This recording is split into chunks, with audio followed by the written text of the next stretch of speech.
ದೇಶದ ಜನ ಒಂದು ನೆನಪಲ್ಲಿ ಇಟ್ಕೊಳ್ಳಿ, ಆಪರೇಷನ್ ಸಿಂಧೂರ ಇನ್ನೂ ಮುಗಿದಿಲ್ಲ. ಪಿಕ್ಚರ್ ಅಭಿ ಬಾಕಿ ಇದೆ.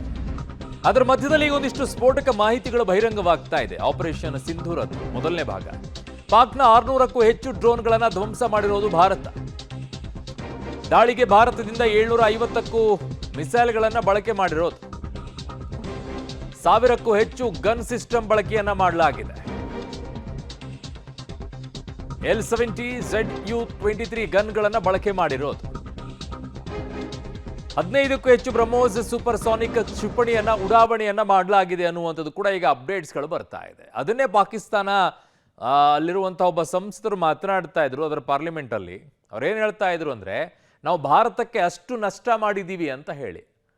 ಯಾವ ರೀತಿ ನಷ್ಟ ಅಂತಂದ್ರೆ, ಅವರು ₹100 ಡ್ರೋನ್ಗಳನ್ನು ಹಾರಿಸಿ ನಾವು ₹1000 ಮಿಸೈಲ್ಗಳಿಂದ ಅದನ್ನು ಹೊಡೆದು ಹಾಕುವಂಥ ಕೆಲಸವನ್ನ ಮಾಡಿದ್ದಕ್ಕೆ ನಮಗೆ ಹೆಚ್ಚಿನ ರೀತಿಯಲ್ಲಿ ಆರ್ಥಿಕವಾಗಿ ಎಕನಾಮಿಕಲಿ ದೊಡ್ಡ ಡ್ಯಾಮೇಜ್ ಆಗಿದೆ ಅಂತ ಪಾಕಿಸ್ತಾನ ಹೇಳ್ಕೊಳ್ಳೋದು.